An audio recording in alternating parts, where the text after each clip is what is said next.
government had been making them... It's available. She wanted to be euthanized because she couldn't take bearing not being able to eat, pay the rent, or pay the heat. If the Conservatives want the truth, we'll tell them the truth.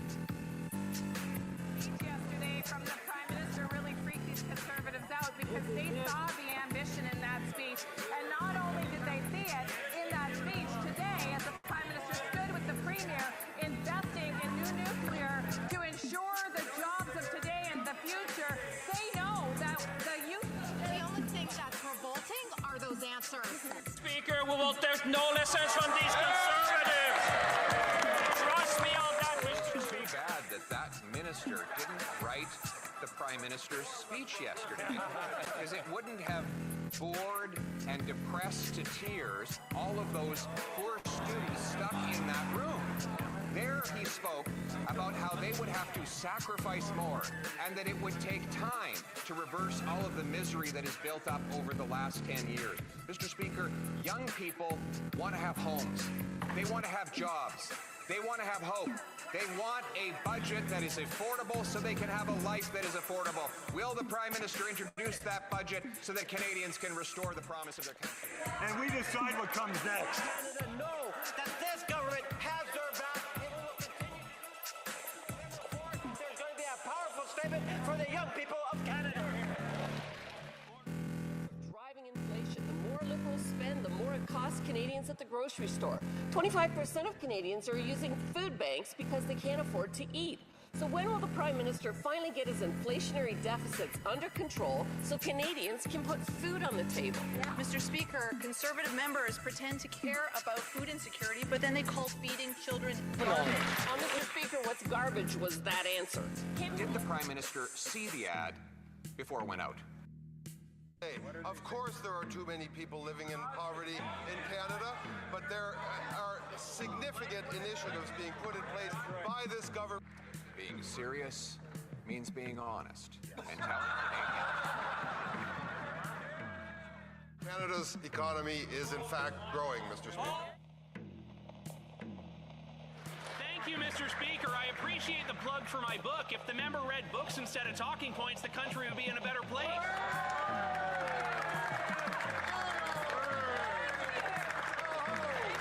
Food prices have risen almost 40% faster in Canada than the United States. Beef up 17%, chicken 6.2%, and now the Liberals are adding a fuel tax that will make gas 17 cents a litre more expensive. Driving in my riding in rural Canada is not a luxury, it is a necessity. A tax on gas is a tax on life. When will the Liberals... Welcome. Welcome to the nap. Make sure we got all our sound levels up. Very good.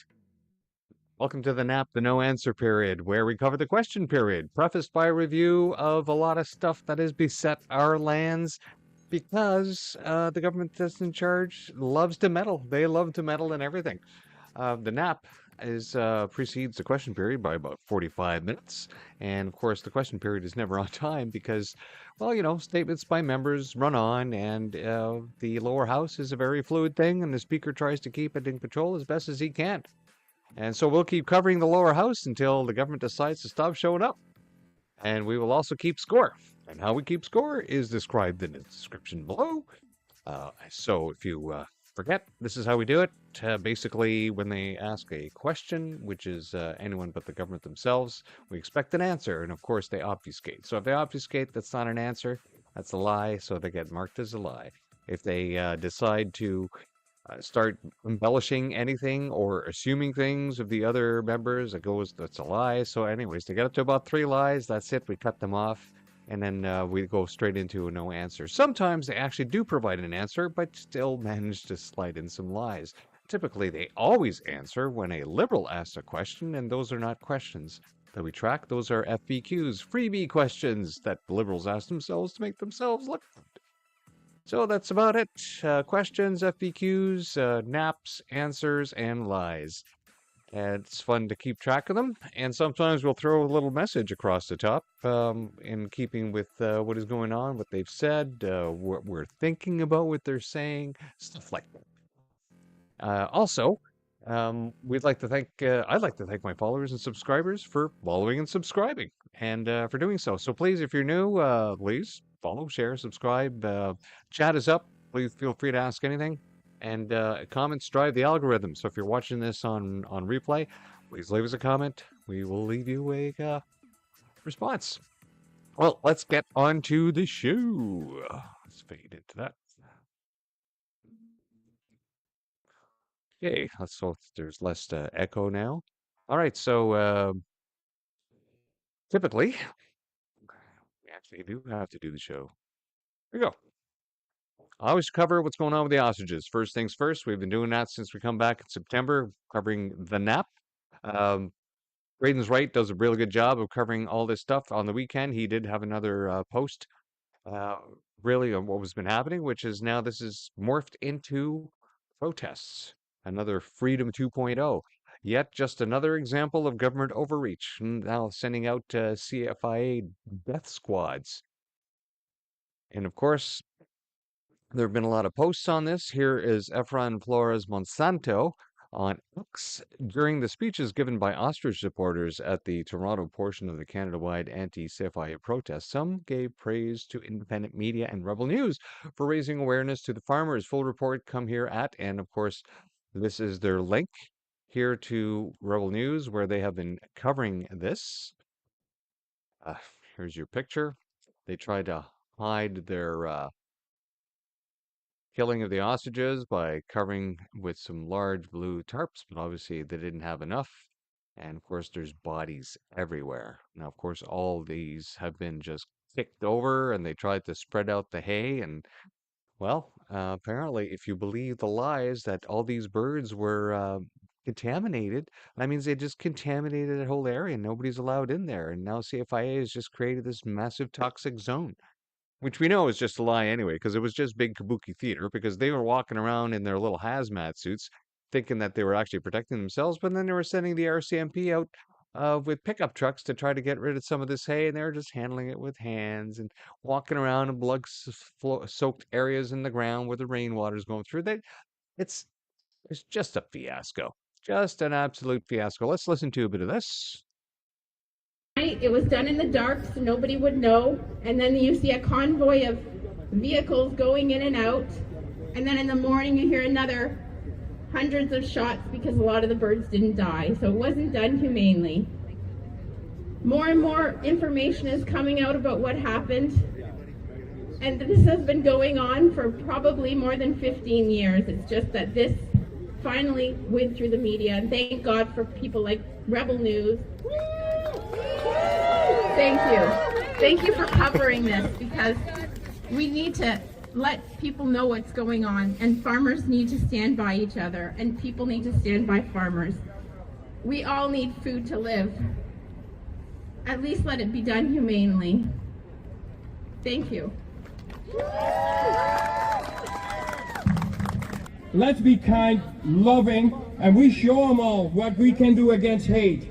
You know, we can stand up and tell everybody if they're very confused and say, well, what can I do? Well, then I say, well, you go to protest? No. Then support the front leaders. I am a super fan of Rebel News. So I say support Rebel News. Because these are our frontline workers, and I talk to them. And Wonder if that's the same Rebel News big super fan who drives around in his car, which is all decaled out in Rebel News. He's not employed by them. He's not associated with it. It's just a big super fan. Now, there's been a lot of other coverage of this as well.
Enough is enough. Enough is enough. So today we're here to protest government overreach, and specifically the CFIA's overreach with the mass killing of thousands of animals that aren't sick. And I'm here for the ostriches. I met them, and it makes me really sad that they all got slaughtered in such a horrific and brutal way, and it's got to stop. It's got to stop. I'm disgusted. I'm upset. It is disturbing that our government would do such a horrible thing. Just thinking about it makes me upset. I was devastated. I mean, I knew about the ostriches for a long time, but it was horrific. Everything aside, there was no excuse whatsoever for how the cull happened. How did you feel when you heard that the ostriches were killed? Believe it or not, I'm 83 years old and I sat and I cried because it's sick. It's absolutely sick. Well, I watched it in live time, and I cried for hours. I cried because I met some of them when I was there last summer, and it wasn't humane. It doesn't even matter the politics of the farm or the politics of any of this. What matters is they were killed in a very inhumane way. They were slaughtered, and it wasn't humane. It was painful. Many of them didn't die until the next morning, and it's just sickening. It's sickening that we have no voice. It's sickening that the CFIA answers only to themselves. And, you know, I don't know what else to do besides come out and protest. We need a voice, and I appreciate you giving me an opportunity to speak.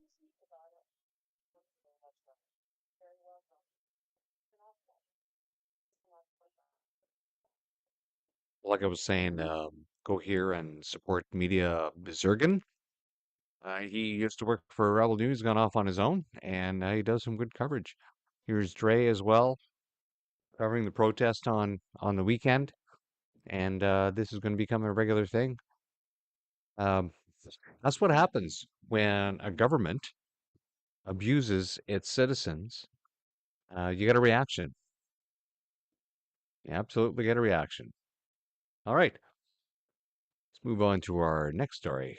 As a public service announcement, just to remind you all that the Qualified Canadian Journalism Organization is responsible for controlling the propaganda that you see on TV, in the media, on the news, you hear on the radio, you probably see on any mainstream company that comes out of Canada, has its staff all subsidized close to 30 grand a year by your tax dollars. And if they don't publish the news and the broadsheets the way that the government likes, well, then they don't get their funding and then they go over. And in the meantime, they're still begging for more money because their platform is dying like the dead tree media that they are. Because most people have realized that they lie. They lie like a rug. They don't tell you the truth. They tell you a canned truth. People can get news automatically just by going to social media and going to their own trusted sources.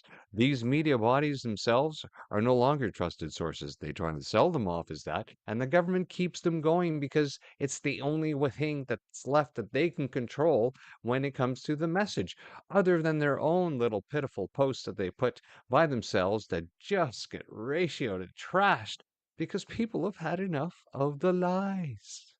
Lies in real time can be destroyed just like tweets in real time or like posts in real time. But when you get a canned message from the Qualified Canadian Journalism Organization, you have to wait until they come out on social media and then they get destroyed. And they always get destroyed because the truth always comes out. Speaking of the truth, we knew all along that this man is just a puppet put into place to run a country while somebody decided to have a war to kill a bunch of people and decimate the population because the mass injection schedule didn't work out as quickly and as well advertised in depopulating the planet, so they decided to hold their own private little war in conjunction with the release of the injections. And of course, in the process now, well, Ukraine has killed off all its young men pretty well, except for those, of course, who've left, right? If you're recruiting 40-year-olds, 50-year-olds, and even people in their early 60s to man your military, that means you've lost the war. That means you've run out of people. Unless, of course, you got a horde of robots right behind you that you can field to do the same job. And of course, we've seen the entire face of war change in Ukraine. The we're always told when we're in the military, you're training to fight the last war. And weren't we always? When I joined during the Cold War in 1984, we were trained to fight the Cold War against a Soviet communist entity. And then along came the fall of the Berlin Wall, and the politics of the world changed. And the next major engagement that Canada got involved in, other than the issue of the golf course in Quebec, we deployed our people into Bosnia. We're using antiquated equipment. I think we still had steel pots. I don't even know if they had issued the new helmets by then. I think they did. Yeah, they had issued the new helmet. We're still training with steel pots back in the 80s. Steel pot hats like you saw in World War II movies. Then, of course, along came Bosnia, and Bosnia proved that, oh, now we need vehicles that are really good against landmines. That revolutionized how we carried people. Then, of course, we didn't learn from that lesson because the next time we sent troops was into Afghanistan. And then with all the roadside IEDs, even with protective vehicles, not that we can get enough of those over the seas, they said, you know what? I think we really need to fly our troops around. Then, of course, we dispatched an air wing. And that resolved that issue. And now here we are learning all those lessons, all those little things. They didn't take into account the use of drones. And now, of course, that has completely proliferated. And we knew even before, of course, because of those of us that are fans of science fiction, everything gets smaller and smaller and smaller as technology improves. So have the drones. And it's only a matter of time before you are just going to have tiny little drones that are basically the size of your finger that will have a tiny little explosive in it. And that's what will be flown into the person, blow a big hole in them and kill them instead of, the larger, bulkier drones that they are using now. Well, now the only way they're going to be able to keep this war going is either by recruiting and forcibly sending a lot of other troops from other nations in, which, of course, the European elites all seem ready to do to throw their young men into it. Well, seeing as that they've inundated their country with mass immigration with a lot of single young men from Islamic nations, maybe they can convince them to go pick up weapons for their Christian Western nations that they've been allowed to go in there and live for all this time. Who knows? Who knows what's going on? But we do know is that whenever you run a large enterprise like this and people just start throwing money, we can throw money, it's safety, people's lives matter, like they did during the COVID stupidity. Well, there's no checks and balances. In fact, I don't think there's been any checks and balances for any of the money that the liberals have been spending and sending overseas. There's no receipts. We don't know where the money goes. What percentage of the Canadian bills have found their way to the offshore accounts of Justin Trudeau, Gerald Butts, Mark Carney, and Diana Fox Carney, and John Baird? Asked Jeffrey Rath, because here's Global Eye Network saying the FBI US is conducting an investigation against Vladimir Zelensky and massive corruption. American investigators suspect Zelensky of laundering nearly $50 billion of foreign financial aid. Wow, that's with a B, not an M. Billion, $50 billion. Are there even countries out there whose GDP has not even reached 50 billion during its entire lifespan? Yes, well, we've all been talking about all the super yachts and the large properties that so many people from Ukraine have been suddenly had on the side, and it's and of course, uh, t- if anybody saw Zelensky and his wife come over to the U.S. and the state visit that they did, she looked like a hostage. She there was like, yeah, she looked like she just come out of a war zone and was still in a war zone. She looked like she had that look in her. And of course, there's a lot of allegations that Monsieur I play the piano with my penis has an issue. So of course, that won't account for the whole $50 billion, will it? But people have been talking about this corruption for years on social media, not on the mainstream media so much, right? The bought and purchase CGO. So Canada has committed nearly $22 billion in assistance to Ukraine since 2022, including 12.4 billion in direct financial support, 4.5 billion in military aid, and hundreds of millions in humanitarian development and security assistance, and financial aid is largely provided through loans to help Ukraine government maintain its services. Meanwhile, in Canada, 2.2 million people are lining up at food banks on a regular basis now, with 700,000 of them are children. 1 in 3 people at the food banks now dependent on food banks for food in Canada are children. Seniors are going without food. You'll see during the supplement that we're going to play later on that it's gotten to a point in Canada where people are going to their members of parliament and telling them, I can't wait for May to be available for me so I can end my life because I can't live in this liberal, destructive economy anymore, but I can't feed myself and I can't heat and I can't pay the rent. It's not me saying this, it's people saying this to their MP. And now it's on the record in the Hansard. Meanwhile, billions, billions overseas by the liberals.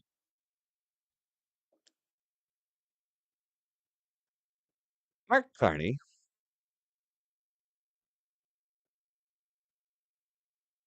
So here we are. When I do a quick search for how many Canadians have been helped by Canada Aid, as opposed to how many billions we send overseas, just do a quick search on any of your favorite social media and see what response you get. Right. So I just went through and I'm looking through today and I just did a quick search. Right. Canada aids the poor. So let's see. 2 million Canadians line up at food banks. This is a year ago. Right. And that has not gotten any better. And there was 14,000 homeless camps. We don't even talk about the homeless encampments anymore, right? Do we stop keeping track of how many Trudeauvilles there are, or we don't call them Trudeauvilles anymore because they started. So we call them Carney complexes. Here's one from September last year. This week, Canada provided 200 million in new funding to improve global nutrition, address climate change, and reduce poverty. $200 million for global stuff like this. But meanwhile, at home in Canada, yeah, no, we're not reducing any poverty here. And addressing climate change for him only means directing funds from our treasury into his climate scam funds. The ones that apparently he said he sold off before the election. But he didn't own any stocks, right? He said he only owned property and money, which turned out to be a big fat lie. And now he has a big fat ethics lie protecting him from the money that he's investing on behalf of the government into these green funds that he is going to reap a huge dividend from as these funds accelerate and make money off Canadian investment. Meanwhile, while we're funding to improve global nutrition and address climate change and reduce poverty, we're doing nothing of that in Canada. As Canadians, you are giving yourself over, you're sacrificing your life, your hard work, your existence on the altar of Carney's green insanity. Congratulations.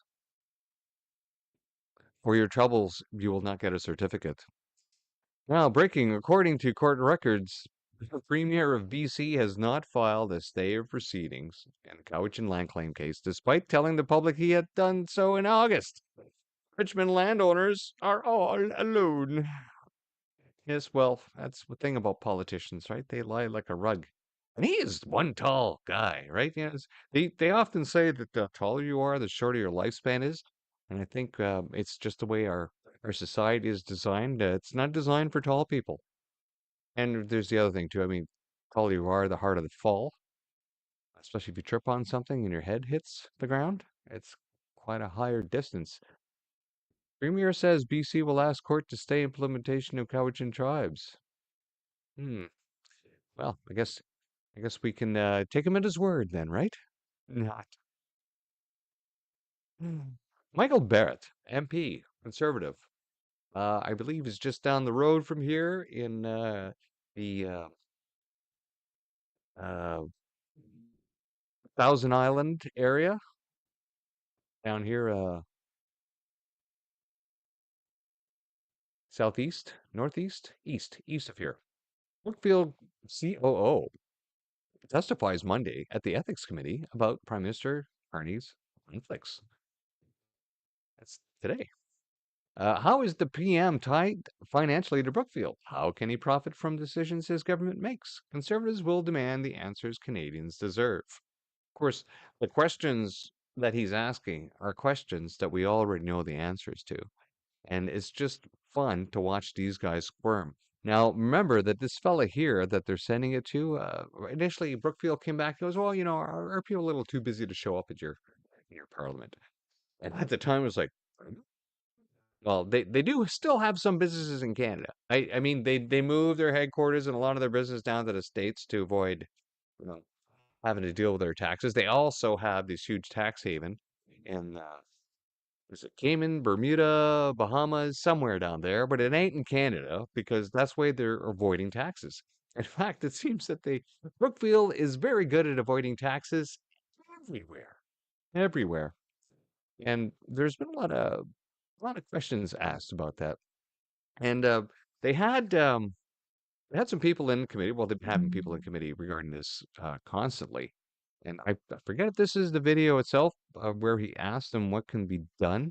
But typically, the problem is Canada's laws that they have for their politicians when it comes to ethics violations and also comes to offshore tax havens that companies are allowed to have and not pay taxes into. Well, the government has not done anything.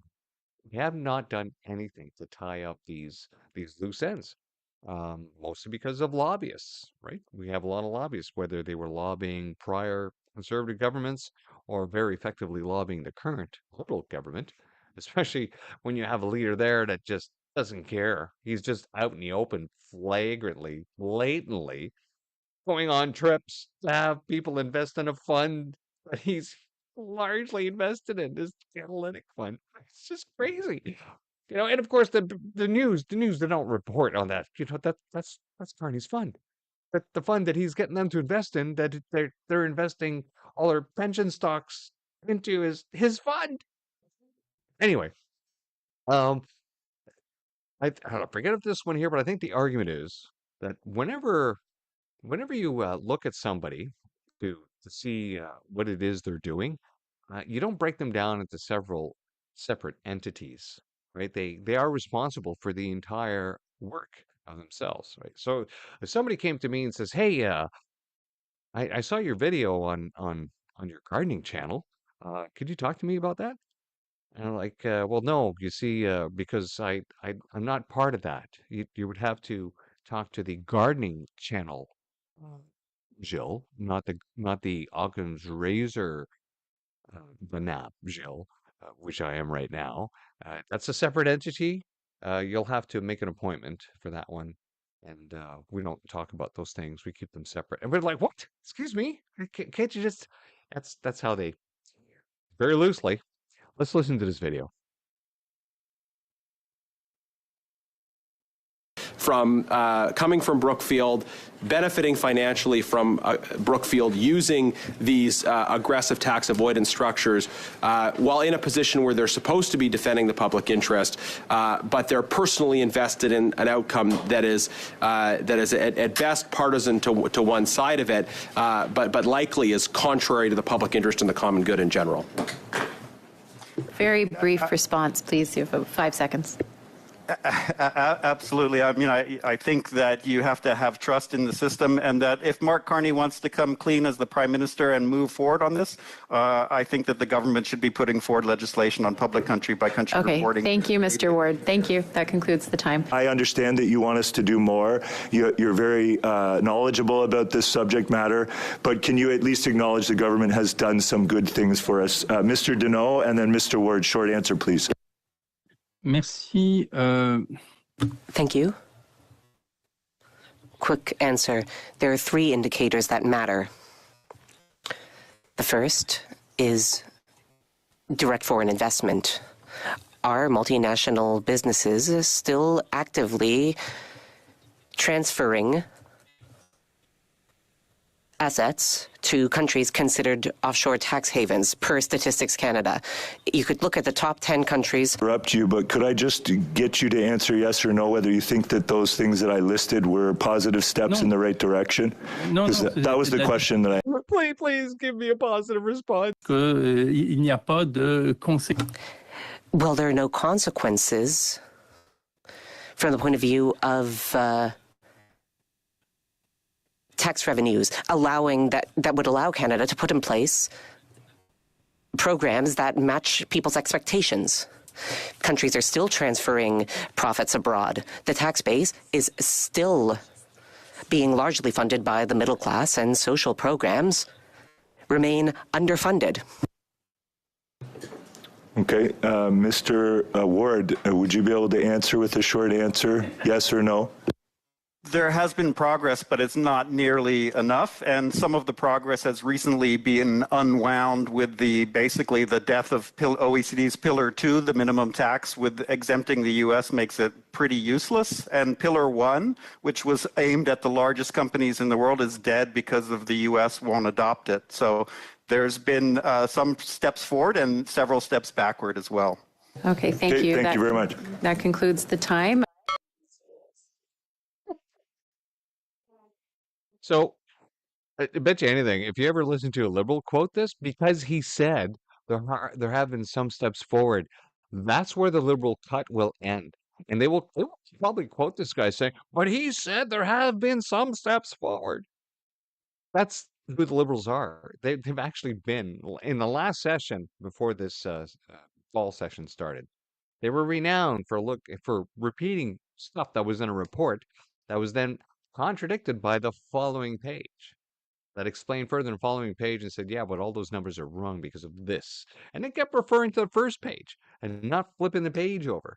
And they did this day after day after day, which is why I wouldn't be surprised if they quote this guy, because he was just fishing. Turnbull there, he was just fishing. Please, please just please tell us the government is actually doing something good.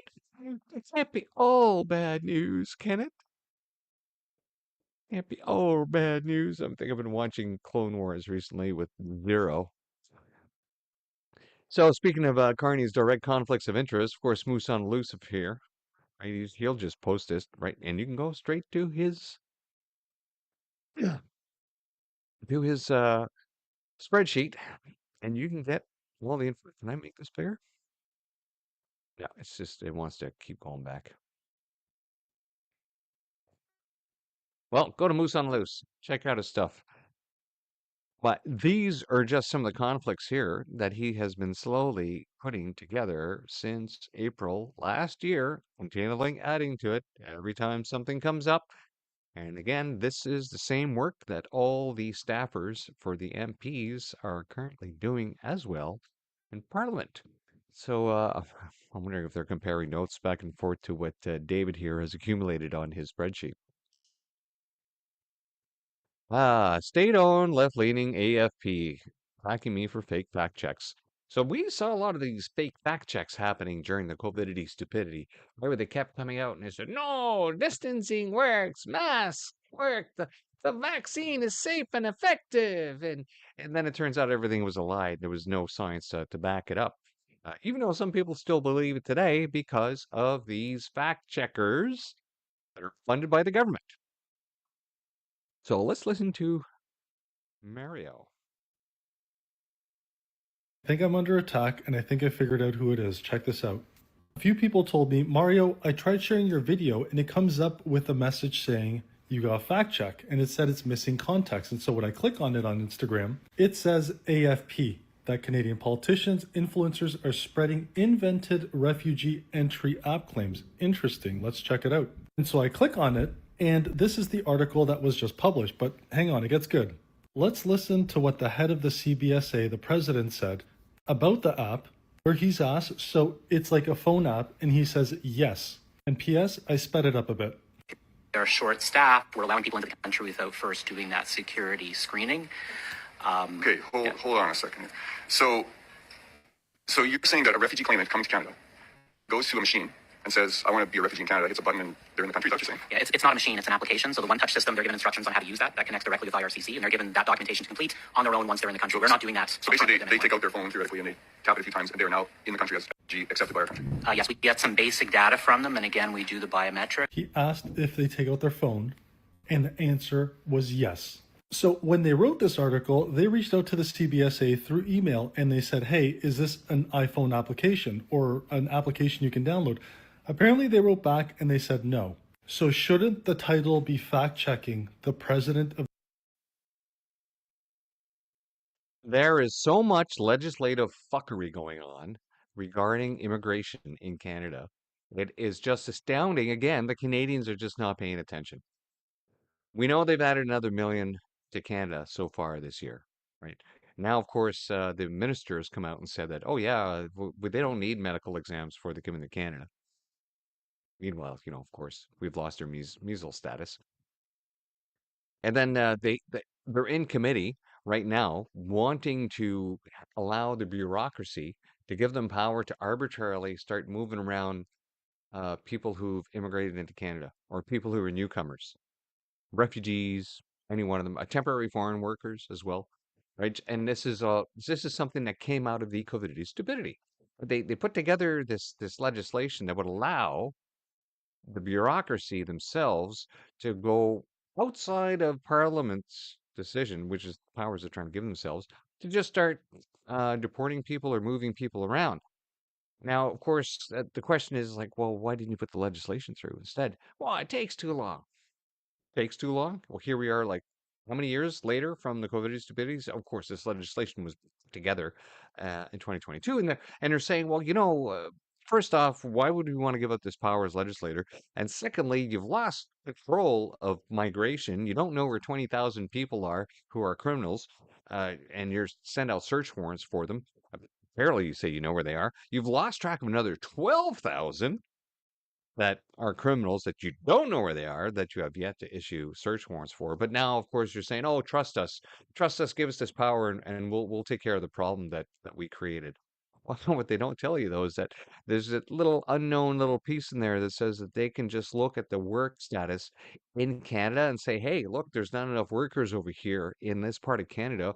We will physically help all these temporary foreign workers or these new migrants or these newcomers that come into Canada, and we will move them into that area and help them get jobs there. Instead of doing that for Canadians. Yeah.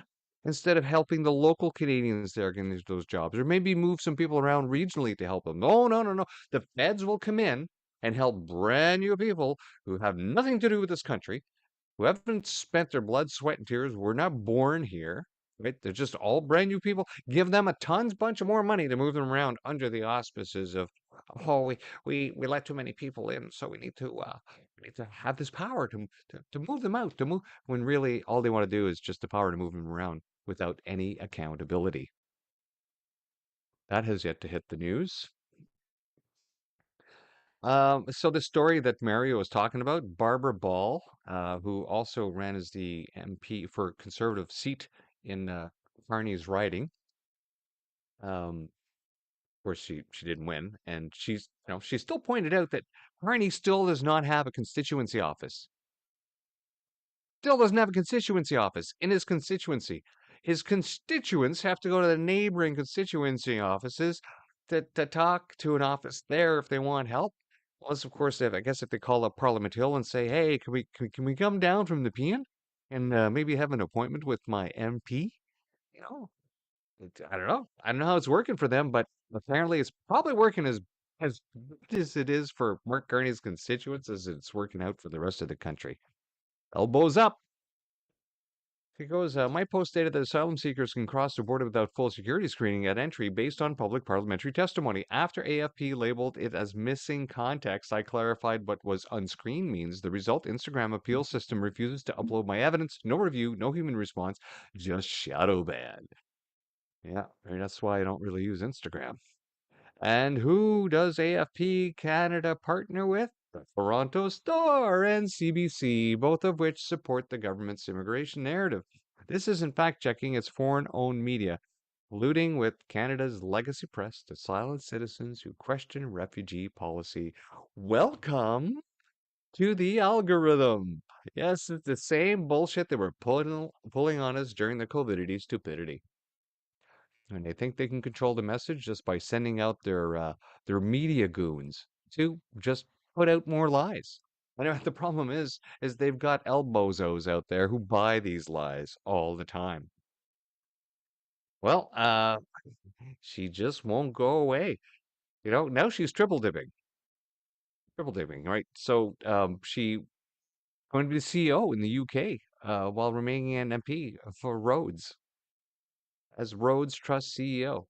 We've been And so she's got that. She's got that Ukraine gig, which doesn't have any staff. That was just a ploy to get her out of the country because she was an embarrassment to what was coming in the parliament. Right?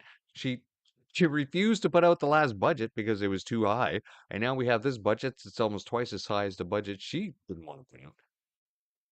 And so we can't really have her in house to remind everyone. And of course, she lost a leadership race and very dirty leadership race that they had in their party. And of course, she's connected familially to the prime minister. So even that, again, that's kind of like embarrassing that he took the job away from her by rigging their election. And of course, it was rigged. It had to be rigged. There's no way that all these different ridings or all these different areas within the party had almost the same kind of percentage when it came down to votes. And let alone the people that they just took their money from and then discounted, not allowing them to run, or even how Mark Carney got his seat by putting in false accusations from the prior Liberal MP that was there and then disallowing him to run for the party again based on those accusations that they never actually provided any evidence for, which I'm sure the residents of his writing are like wondering, why don't we have a constituency office? Maybe the constituents can get a job on staff working to help her out in the UK at her third job that she's getting paid for. Well, who cares? Exactly. That's what Prime Minister Carney has been saying. Last week, I mentioned to you that Prime Minister and Liberal Party are no longer in a rush to get a trade deal. Well, they never were, really. It was never part of his plan. Never part of his plan to do this. He just lied about everything. He lied about getting a deal by the 21st. He lied about saying that he was the only guy to get a deal. Remember, at one point, there were only two countries left on the planet who didn't get a tariff deal with the U.S., and that was China and Canada. Because everyone else managed to get a deal, and we're right freaking next door to them. We've been trading with them for years. This is a blatant, purposeful attempt. It's not an attempt. They've been doing it on purpose to destroy our trade with the U.S. to keep Canadians poor. Because as long as they can keep us poor and in a financial crisis on top of all the other crises that they have been putting Canadians through since their COVIDity stupidity to keep us off edge, and especially their elbozos who followed them by saying, "Oh, it's the Orange Man Bad's fault." right? As long as they can keep this Trump thing alive, this tariff thing alive. But he's just said he doesn't care about resolving that issue now. Right? It's not important. Oh, he's been too busy. He's been too busy to fix the 85% of the trade on average that we do with the States with everything else here, destroying our economy. No wonder people are fleeing this country, going down to the States. As a matter of fact, there's so much building going down in the States now, especially down in California. Just tradesmen just going down there, $350 an hour. Pretty easy money. Get a work permit, get down there, get your job done, come back, and you can live in abject poverty with the rest of us while you got some extra cash that obviously the Liberal government is just going to take as much of as they can to send overseas, because really that's far more important than taking care of Canadians. Well, I'm seeing that they're still doing statement by members. Mark Carney has no urgency to call President Trump, saying talks will resume when the U.S. is ready. Yes, because they really care about us. How many times bigger? 13 times bigger than our economy is theirs. You think they're really in a rush to fix something that these clowns broke? Now, you can make any argument you want. Oh, Mr. Trump is a bully. 51st state, blah, blah, whatever. It doesn't freaking matter. They are the big dog on the block. And you can be prideful as you want and say, we need to stand to him. And by standing up to him means that people here in Canada need to be poor and suffer for your virtue signaling. That's what's going on. And the only way to convince people to do this is to bring up their hate to a level higher enough than that of how they care. And that's what's happening in Canada on these Liberals. We've got to a point now where people just love to hate rather than love. This is a party of death. A party of death. Just people dying all the time, which really was the topic of the supplement to today's Occam's Razor No Answer Period intro, which is on the website, which we do not have enough time to play, but we're going to play it anyway, because you never know how long these statements go on. So let's go into that, and if the House starts sitting, we'll just move straight into question period.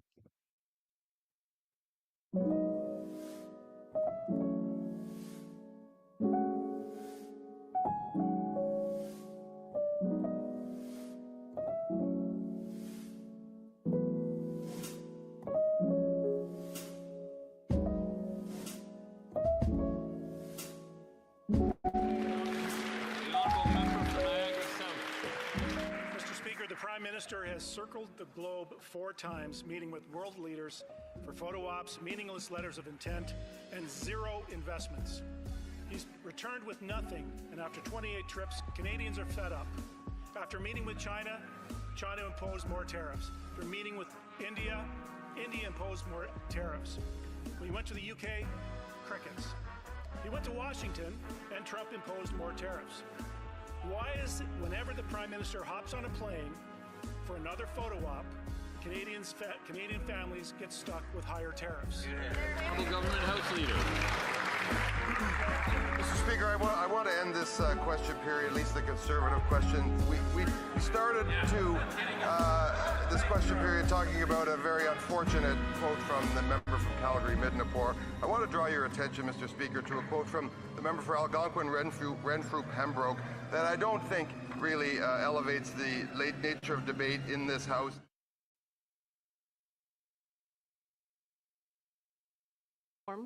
Where he said that the Prime Minister was elected on a platform where he said that American tariffs were an existential threat to Canada. But nonetheless, this weekend, journalists asked him if negotiations are continuing, and he said, "Who cares?" He said, "Who cares? I don't care." He doesn't seem to care about aluminum sector or forestry workers.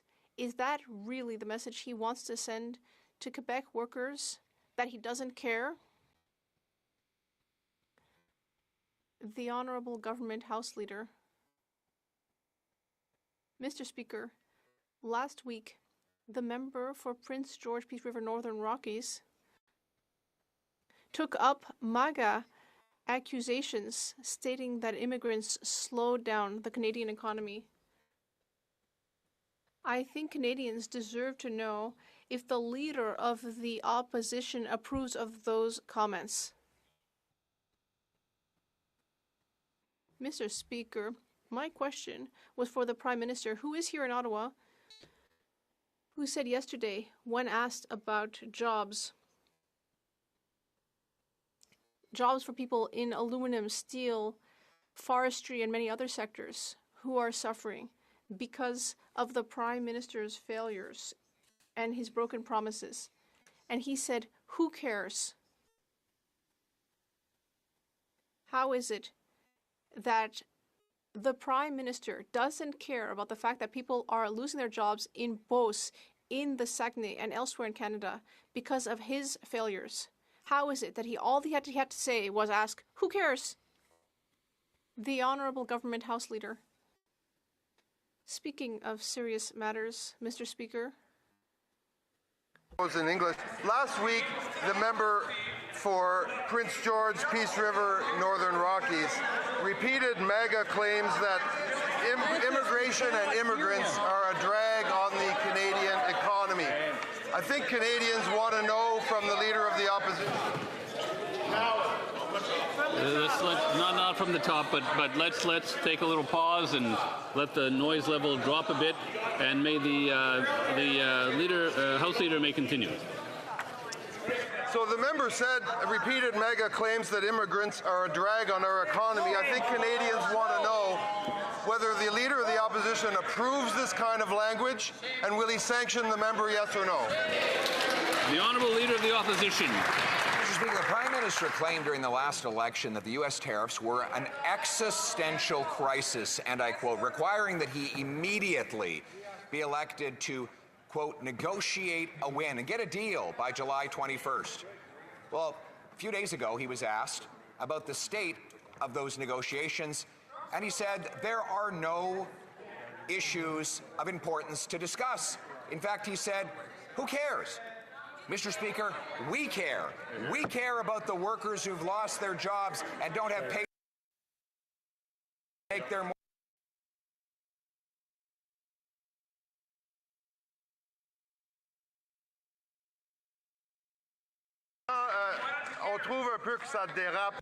Mr. Speaker, things are getting out of hand on the other side of the House. Repeating of these MAGA claims came in the wake of the member for Calgary Midnapore questioning the Prime Minister's loyalty to Canada. I think we can all agree that those are comments that no Canadian can take seriously. My question is, does the Leader of the Opposition take them seriously? If he doesn't, which he must surely not, would he tell the House and would he tell his member to apologize for those comments? The Honourable Leader of the Opposition. Mr. Speaker, the Prime Minister already apologized to President Trump. Yes, it was one of the many areas where he backed down and capitulated after claiming that he would be elbows up. He promised he'd have a deal by July 21st. No deal. Promised to negotiate a win. No wins. Mr. Speaker, he promised elbows up. Elbows are gone. And now, when he's asked about the state of the talks, he says, who cares? Why should he care? Days after he met with the president, Brookfield got an $80 billion contract with the White House. Oh. Is that really what he cares about? Does he not care about the hard-working Canadians that are counting on him to keep his promise? The Honourable Government House Leader. Of course, the Prime Minister cares about the well-being of Canadians, our workers and industries. And that is why we are carrying out constructive negotiations with the U.S. But, Mr. Speaker, things are getting out of hand on the other side. The member for Calgary Midnapore, even this very morning, was questioning whether the Prime Minister is loyal to Canada. Can the leader of the official opposition sanction her for her comments, or does he agree? Prime Minister, who said, who cares? When he was asked just over the weekend about the failure to keep his promises on trade since he took office. Not only has he failed to get the promised deal, but American tariffs on aluminum, autos, and steel have doubled. On forestry communities, they have tripled. The Prime Minister says, who cares? All of us on this side of the House care about the communities that are being emptied out in our forestry, the steel workers in Hamilton who don't have jobs to pay their mortgages. We care about those people. Why doesn't he? The Honourable Minister responsible for Canada-U.S. trade relations. Mr. Speaker, just because the Leader of the Opposition keeps repeating the same line over and over again doesn't make it real. Mr. Speaker, the Leader of the Opposition knows very well that our government was elected to defend Canadian workers and the Canadian economy. That's exactly what we did in a budget that was tabled in this House of Commons. The opposition decided not to support Canadian workers and provinces and territories and sectors under attack by unfair American tariffs. Mr. Speaker, we're going to continue to support Canadian workers and the Canadian economy and negotiate a deal with the United States. The Honourable Leader of the Opposition. And negotiate a deal with the United States, he repeats the same promise that the Prime Minister has been breaking for the last 8 months. He said he would have a deal by July 21st. No deal. He said he'd negotiate a win. No win. He said he wouldn't back down. All he's done is back down. He said he'd be elbows up. His elbows are missing. And now when he's asked about the fate of these thousands of jobs that rely on him keeping his word, he says, who cares? Isn't it clear by now that even days after he met the president, only Brookfield got the $80 billion deal? Is that what he meant when he promised he'd negotiate a win? Right. Honorable Ministre des Finances. Mr. Speaker, we care so much that... On va recommencer là parce qu'on entend. Let's start over. I can't hear anything. Let's just take a moment here. We'll let people calm down. The Honourable Minister of Finance. Mr. Speaker, it's only Monday. Look at how excited they are because they know there's good news in the budget, Mr. Speaker. That's what I see. Mr. Speaker, there's enough good news to go to Regina, to go to Winnipeg, to go to Moose Jaw, because you know what, Mr. Speaker? The people in Winnipeg understand you need to invest in infrastructure. The people in Moose Jaw understand you need to invest in our military. The people in Regina understand we need to invest in housing, Mr. Speaker. Canadians understand that we need to invest in this country. On this side of this house, we will always fight for Canadians because every day is a good day to fight for Canadians. L'honorable député de Belleuil. The Honourable Member for Belleuil-Chambly. Mr. Speaker, I learned with shock that during his trip to the United Arab Emirates, the Prime Minister of Canada gave up on the idea that Canadian diplomacy and international relations are feminist. Will this government confirm today that gender equality is no longer a value promoted by Canada? Because I can state that gender equality is a Quebec value. Secrétaire parlementaire à la ministre des Affaires étrangères. L'engagement du Canada envers l'autonomisation des femmes et des filles, la réalisation de l'égalité des sexes, la condamnation de toutes les formes de discrimination et l'élimination de la violence sexiste est inébranlable. Cela ne changera jamais. Comme la ministre l'a souligné dans son discours. Looks like we've gone to for a video. The microphone was off. Interpretation will now resume. It's working now. Yes, it's working now. Let's start over from the beginning. Mr. Speaker, let me be very clear. Canada's commitment to women's and girls' empowerment, supporting gender equality, condemning all forms of discrimination, and eliminating sexist violence, our commitment to that is unshakable, and that will never change. As the Minister stated in her speech at the UN, Canada's foreign policy will be guided by three principles: defense and security, economic sovereignty, and our values. Speaking of values, feminism is a fundamental value of our government and is a key portion of our foreign policy. The Honourable Member for Belleuil-Chambly.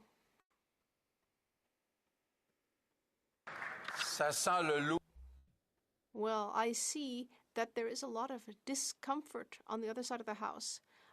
I can see that the team on the other side is having to work very hard to do something about the gaffe committed by the Prime Minister.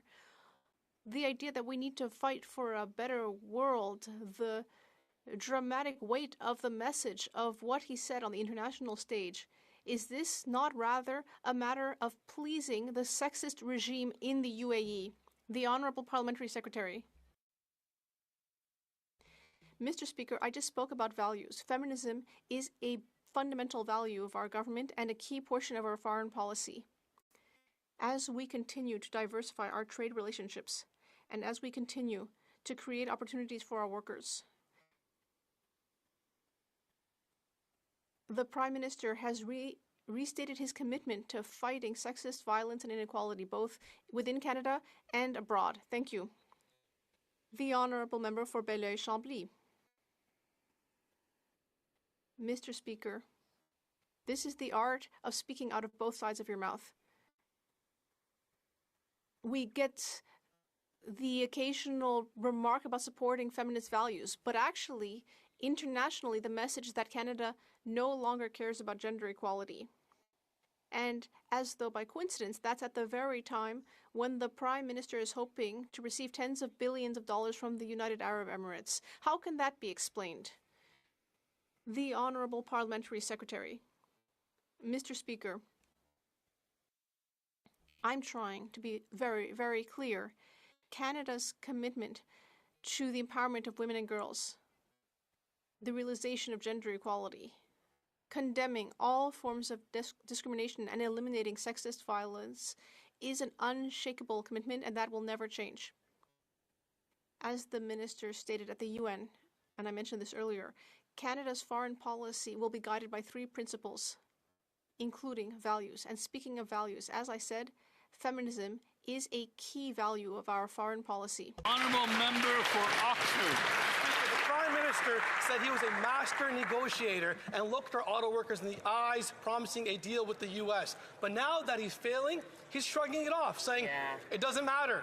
Who cares? And it's not a burning issue. Well, he's wrong, because it is a burning issue for Denise, an auto worker in Oxford who is losing her job, and thousands of others who don't know how they'll make ends meet. So why doesn't the Prime Minister care about the same jobs he promised he would protect? Yeah, way to go.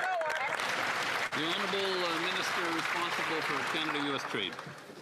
Mr. Speaker, this government is actively involved with the sectors of the economy that are facing the most pressure from the unjustified 232 tariffs. This includes, obviously, auto workers. It includes workers in the steel and aluminum industries and the softwood lumber industry. Mr. Speaker, we've already taken steps to support those workers and those businesses. My colleagues should be excited that there's more good news coming in our government's effort to support those industries as we navigate through a trade circumstance that Canada didn't create, and we're not going to sign any deal like the Leader of the Opposition. The Honourable Member for Oxford. He's actively doing absolutely nothing for our workers. The Prime Minister literally campaigned on getting a deal with the U.S., but now since he's failing, he's brushing it off. He says, who cares, Mr. Speaker? Well, the thousands of auto workers who are losing their jobs, they care. The tens of thousands of spin-off workers who won't be able to pay their bills, pay their mortgage, feed their families, they care. Canadians do care, Mr. Speaker. So how can the Prime Minister look these workers in the eyes and tell them that their livelihoods aren't a burning issue? That's right. The Honourable Minister of Jobs and Families. Mr. Speaker, it's pretty rich for the member opposite to say that he cares about people like Denise, workers who are benefiting from work sharing, Mr. Speaker, supporting the very auto employers that he speaks about, Mr. Speaker, to retain a skilled workforce. Guess what? They voted against Denise, Mr. Speaker. They voted against Canadians who are benefiting from the measures, not just in Budget 2025, but that we've put into place since this attack on our economy. And Mr. Speaker, let me be clear, we'll Don't be with workers like Denise. These guys are voting against them every day. The honourable member for Windsor West. Mr. Speaker, the Prime Minister promised a U.S. trade deal by the 21st of July. He called himself a master negotiator. He failed. And now he says he doesn't have a burning issue to talk to the U.S. president. Meanwhile, Windsor auto workers, the Stellantis, Ford, and the small businesses that supply them have a real burning issue with layoffs, shifts being cut, and a Christmas full of worry. Will the Prime Minister look these workers in the eye and tell them their jobs and their kids' futures are not a burning issue for him? The Honourable Parliamentary Secretary to the Minister of Industry. Thank you, Mr. Speaker. As the honourable member knows, this government, the Minister of Industry, and all of us on this side are fighting every day for those jobs in Windsor and across southwestern Ontario. I want to quote from the Mayor of St. Thomas, Joe Preston. This mayor can't stop smiling. Generations in the future can stay here, have a job that pays well enough to buy a home in St. Thomas, and become part of a really vibrant community. That's thanks to new investments that are being made in the sector in St. Thomas and across southwestern Ontario. The honourable member for Windsor West. Mr. Speaker, Canadians are sick of waiting. Windsor has one of the highest unemployment rates in the country. Families are worried about bills, factories being idled, and a real trade war. Okay? But the Prime Minister himself said, who cares? And, well, Conservatives care. Windsorites care. So when will this Prime Minister treat Windsor workers like their jobs matter and take urgent action to protect their paychecks and their families? For once and The Honourable Parliamentary Secretary. Thank you, Mr. Speaker. The urgent action comes from actually building the kinds of vehicles and the kinds of batteries and the kinds of equipment that Canadians increasingly are investing in. That's why we have the Gigafactory in southwestern Ontario. We have the Nexstar plant, which is manufacturing, as we speak, batteries for the very vibrant economy in this part of in this sector, and we look forward to the honourable member coming on board with that. Hear, hear. Honourable member for Caribou Prince George. The Prime Minister was asked when he last spoken with President Trump over the ongoing trade negotiations. He literally looked in the camera and said, who cares? Unbelievable. It doesn't matter, not a burning issue. Let me tell you, who cares? The over 3,000 forestry workers in Caribou Prince George that are out of work. The communities that are being crushed by the softwood tariffs. Communities where jobs are disappearing and mills are closing. Families are paying the price for his failure. And the Prime Minister says, who cares? When will the Prime Minister start fighting for the workers he's abandoned? The Honourable Minister of Natural Resources. Mr. Speaker, good news. We will be announcing additional supports for the forestry sector in the coming days. We've already announced $1.2 billion in supports for the industry. We're working hard. We're talking with the industry every day. I will be speaking with the leaders of the industry again tonight, and we will have a new set of supports by the end of the week, Mr. Speaker. Excellent. Member for Caribou Prince George. More supports. More supports. More supports. They don't want charity. They want their jobs. He literally said he doesn't care and it doesn't matter. Are you kidding me? Right. Seriously. Over 30 mills have closed in the province of British Columbia. 14 in mine. You know who cares and who matters? Little Lucas, 10 years old in 100 Mile Elementary School, when he couldn't hold back the tears and was talking about his family that lost their jobs. Why doesn't the Prime Minister fly to my riding and tell his family, look him in the eyes and tell them they don't matter? Exactly. The Honourable Minister. Speaker, like Lucas, I lived in a forestry town. I know what it feels like. I know how important these workers are. That's why we've announced $1.2 billion in support. That's why we're meeting with the leaders of the industry today, and that's why we'll be announcing another set of supports for the industry later this week. We have a trade war, Mr. Speaker. He should wake up.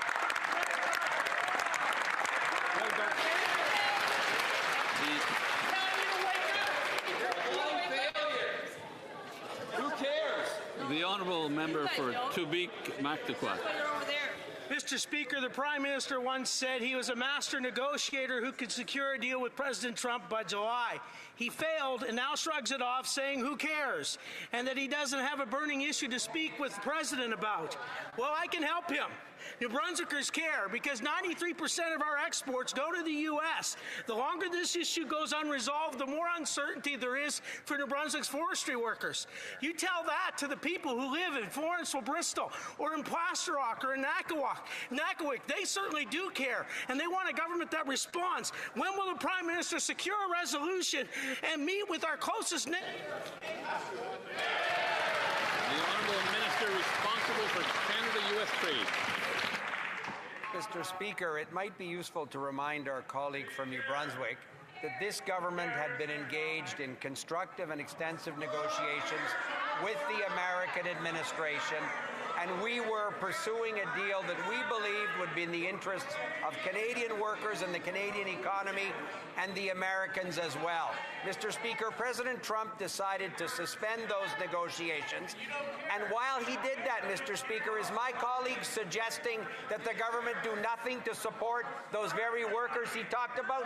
Good news. We're not going to do that. We're going to support those workers and stand up for those industries. L'honorable député de Montcalm.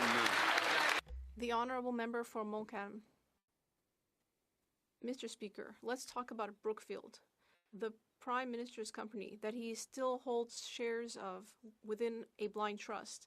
The ethics commissioner created an ethics screen for the Prime Minister, which is managed by one of his advisors, Michael Sabia, who also held Brookfield shares but sold them to protect his Prime Minister. So if Mr. Sabia could sell his shares to protect the Prime Minister from any hint of a conflict of interest, why can't the Prime Minister do the same? The Honourable Government House Leader. Mr. Speaker, as my colleague knows very well, parliamentarians and upper officials have some of the strictest ethics rules in the world. The Prime Minister has always met all the rules, as we all have, and will continue to do so. The Honourable Member for Montcalm. Mr. Speaker, the highest position of government requires the highest level of transparency. As long as the Prime Minister is both a shareholder and a decision maker, there will be concerns. For example, in October 2024, the Prime Minister contributed to moving the headquarters of Brookfield from Toronto to New York, and 7 months later at the G7, he announced that companies headquartered in the U.S. would no longer have to pay the global minimum 15% tax to fight tax avoidance. How much money did the Prime Minister let Brookfield save, money which didn't end up being gathered for the public coffers? The Honourable Government House Leader. Mr. Speaker, the Prime Minister has been following one of the strictest ethics codes in the world, so he's not doing anything for Brookfield by definition. The Honourable Member for Chicoutimi-Le-Fjord.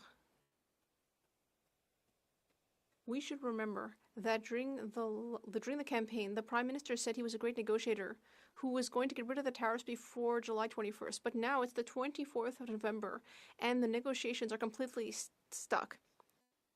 And then, when asked if there were more negotiations, he said, who cares? He said that there were no urgent issues. But aluminum sector workers do care. Can the Prime Minister look at them straight in the eyes and tell them that their job doesn't matter and no one cares about it? The Honourable Minister responsible for Canada-US trade. Mr. Speaker, once again, my colleague knows very well that our government cares deeply about taking all necessary measures to protect the aluminum industry, aluminum workers, and other sectors that we named a few moments ago.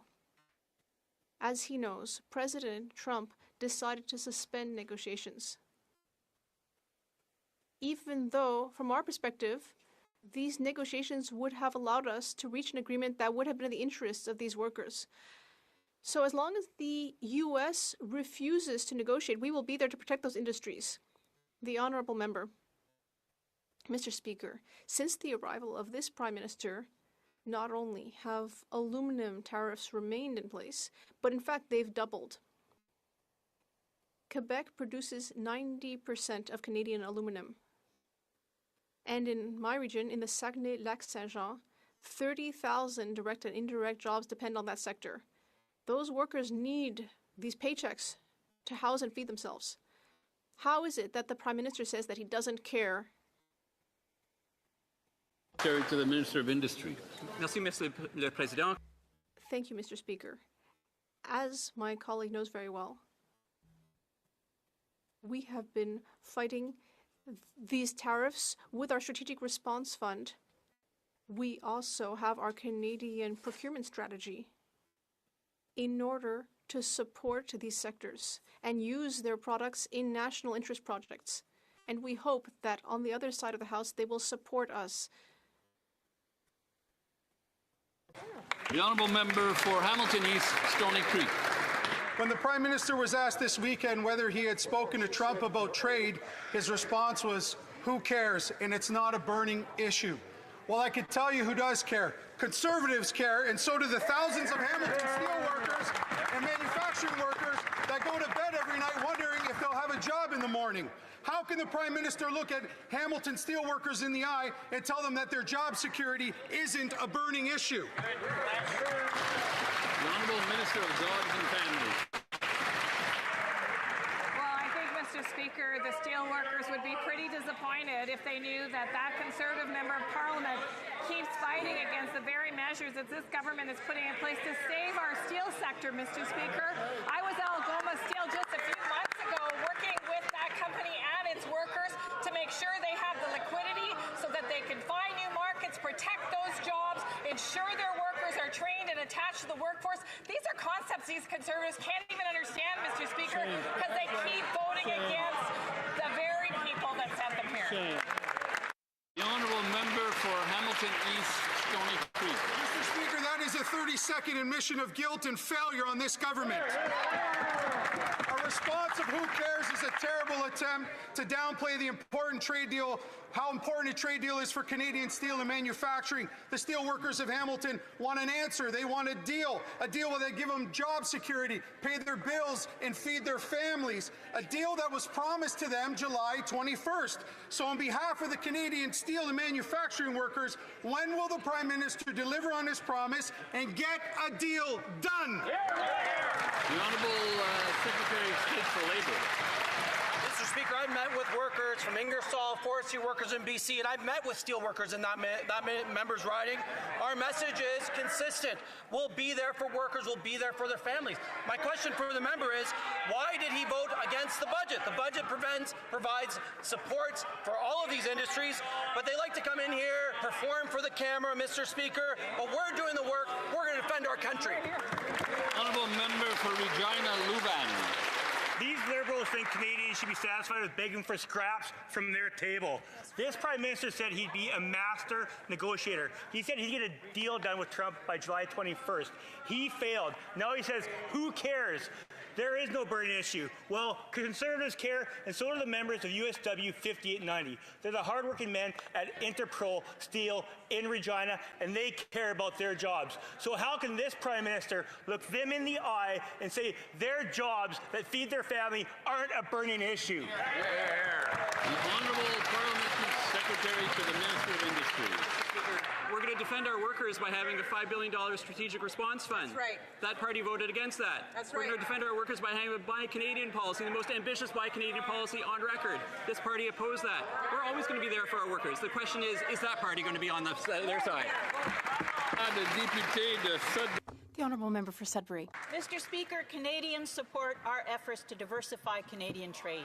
That's why our government is on a mission to double non-U.S. exports over the next decade and to unleash $1 trillion in new investments in Canada.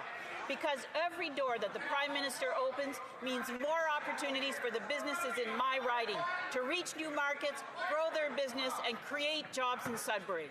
Can the Minister of International Trade update Canadians on the landmark investments delivered by the Prime Minister and why leadership on the world stage matters? Great question. Honourable Minister of International Trade.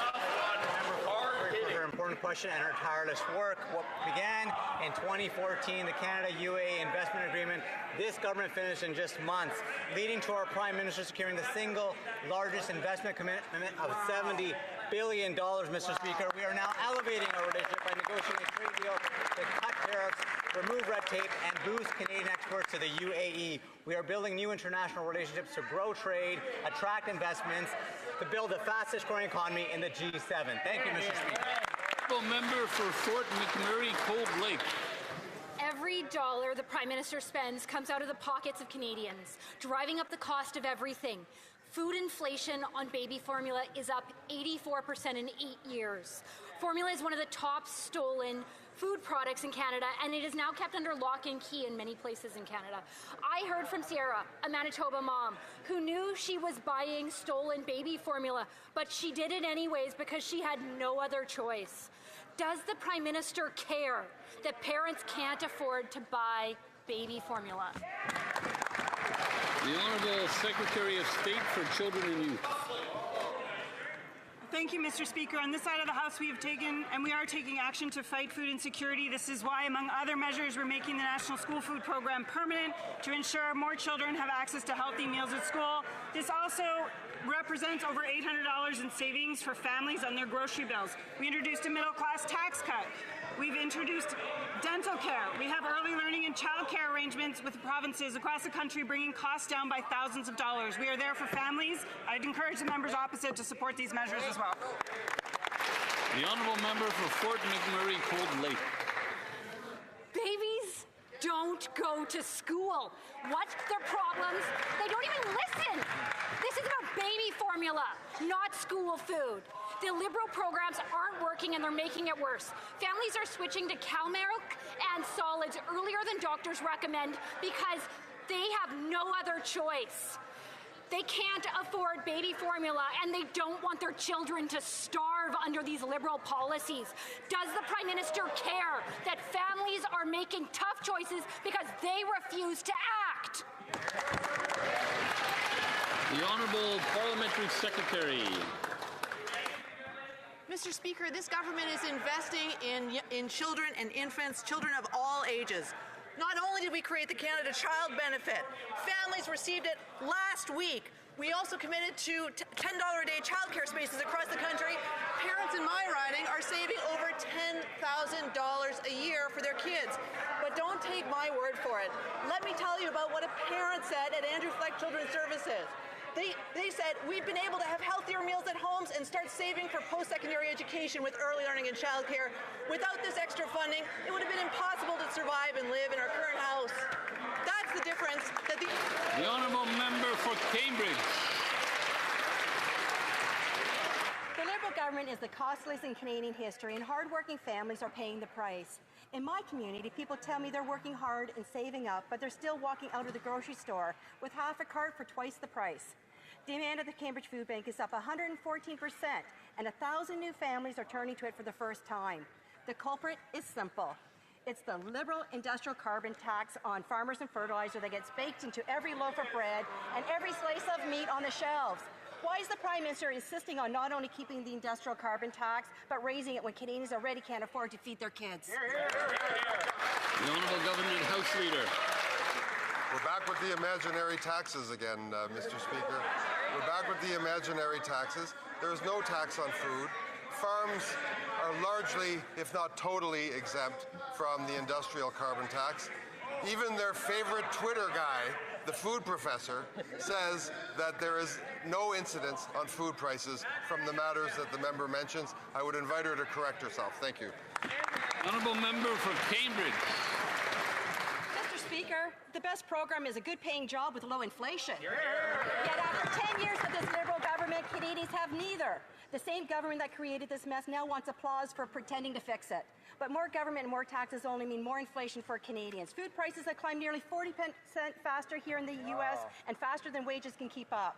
4 out of 5 Canadians say food is their biggest budget stress, and 30% are now forced to choose between heating their homes or feeding their families. This Prime Minister refuses to listen and keeps hiking inflationary taxes that send people to the food bank. Why is the Prime Minister forcing Canadians to choose between going cold or going hungry? The Honourable Minister of the Environment and Climate Change. Mr. Speaker, perhaps a better question is why the Conservatives keep on pointing to imaginary taxes as they go forward. Let's be clear, there is no food packaging tax. I've said it before, but I'll say it again. There is no food packaging tax. Beyond that, the industrial carbon price does not add to the cost of food. This has been done, study after study proves that point. But if they want to support Canadians, I hope that they will support the programs we put forward, and I hope that they will fight climate change, because that is actually one of the major causes for increased costs of food. The honourable member for Terra Nova, the Peninsula. Every dollar this Prime Minister spends is either taxed into the pockets of Canadians or from printed and borrowed money, driving up inflation and driving up the cost of everything in Canada. In PEI, the University Food Bank usage is up 60%, and it's the same old story right across Atlantic Canada. Yet this Prime Minister is refusing to scrap his high, costly regulations that only makes it more expensive to fish, farm, and ship our food. Why is this Prime Minister increasing the industrial carbon tax, increasing the fuel tax, and making it even more expensive for Canadians? Honourable Minister of Fisheries and Oceans. Speaker, I was in my riding last weekend, and I spent time at a school in the riding. I served food.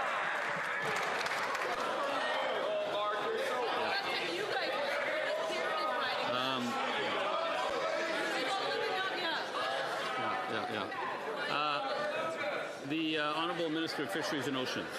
From the top, Mr. Speaker. Thank you. I was in my riding last weekend, served food in a school, in my riding. The educators, the administrators all spoke about how important that program is to the 400 children in that school. I also want to remind the member opposite that I had many meetings in the riding with constituents, with progressive conservative business owners who were thanking me for the budget that is investing in this country, that is building this country. We have solutions. I will not play this political rhetoric. The honourable member for Edmonton West. This Prime Minister's costly credit card budget pulses inflationary spending and debt onto our children and our grandchildren.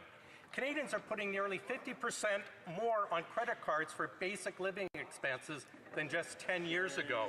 And now Fitch Ratings warns the government has blown past its own fiscal anchors and says finances, quote, run a high risk of further deterioration. How many more red warning lights need to start flashing before the Prime Minister stops treating taxpayers like a limitless credit card? The Honourable Minister of Artificial Intelligence and Digital Innovation.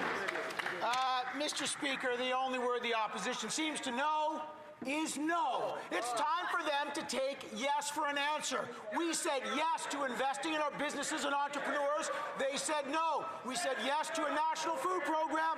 They said no.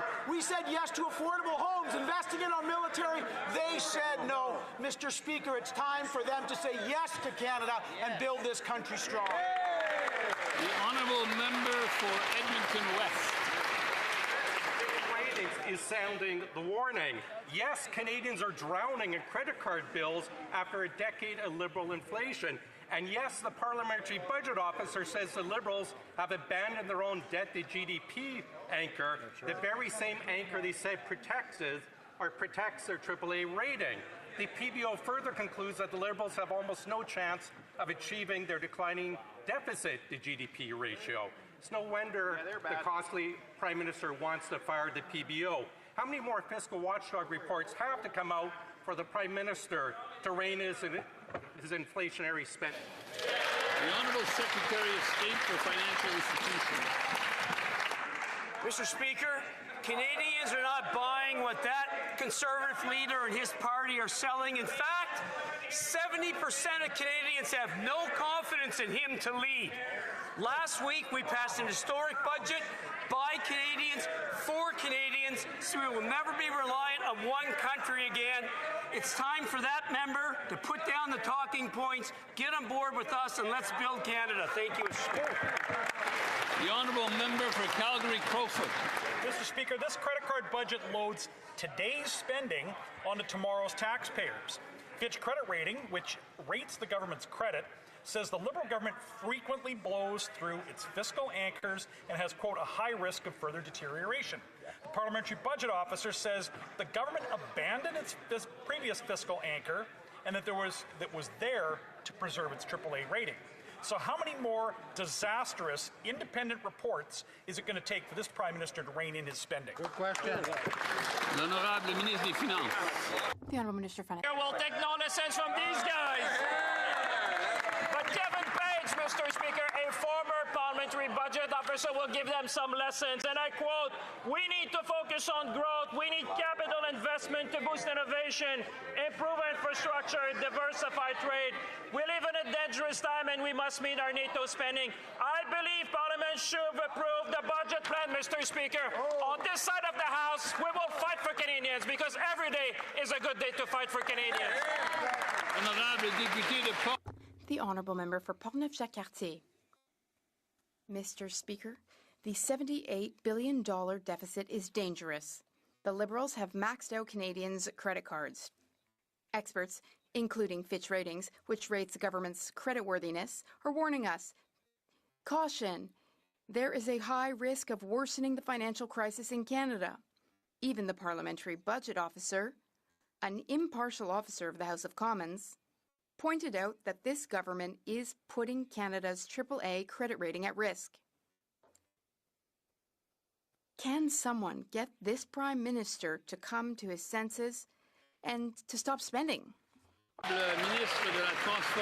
The Honourable Minister of Government Transformation. Thank you very much, Mr. Speaker. We have the best fiscal situation of all G7 countries. We have the lowest debt to GDP ratio of all G7 countries. We have a AAA credit rating. Mr. Speaker, economists in this House are on this side of the House, and that's no coincidence. And I'm sure that deep within himself, the member for Portneuf-Jacques-Cartier was happy to see his colleagues hide behind the curtains so that the budget would pass, because it's a great budget. The Honourable Member for Beauharnois-Limoilou. Mr. Speaker, our government has an ambitious budget with transformational investments in our transportation system.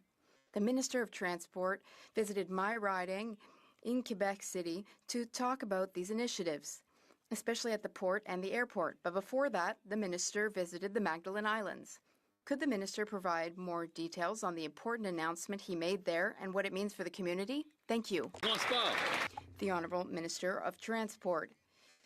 Mr. Speaker, indeed, I had a great time visiting there, announcing many transport investments all over Quebec thanks to our budget. There are some great projects in Quebec, including expanding the runway on the Magdalen Islands. I was very happy to go to the Magdalen Islands and share that great news with them, and I thank them for their warm welcome, the people of the Magdalen Islands. But guess what, Mr. Speaker? The Bloc Québécois and the Conservatives voted against these projects, like expanding the Saguenay Port and the runway in the Magdalen Islands. Justin Trudeau killed a pipeline in 2016 and backed a West Coast shipping ban. They now want credit for reversing their own damage. Reality finally caught up, and Canadians don't know which Prime Minister they might get. One day he's a climate crusader who rode himself into green stardom, and now he's scrambling to review the very projects he spent a decade sabotaging. Will this government admit that their keep-it-in-the-ground crusade strangled our economy, weakened our sovereignty, and left workers with the bill, or will he keep pretending that it wasn't all self-inflicted as they dance around a pipeline announcement? The Honourable Minister of Natural Resources. Mr. Speaker, I know the member opposite is nostalgic for the previous government, but that's not who's working right now. Canada will be a leading global energy superpower in both clean and conventional energy. We did not ask for this trade war, but we will win it. We got elected to build strong nation-building projects. We got elected to grow our economy. We got elected to reinforce Canadian autonomy and independence. We will do that in conjunction with Indigenous peoples and environmentally responsibly. Honourable Member for Thornhill.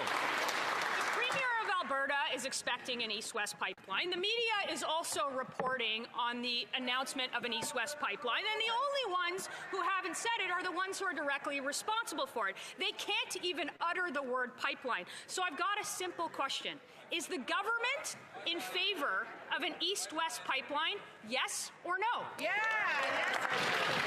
The Honourable Minister of Natural Resources. Mr. Speaker, this government will look at any project, including a pipeline brought forward by a proponent.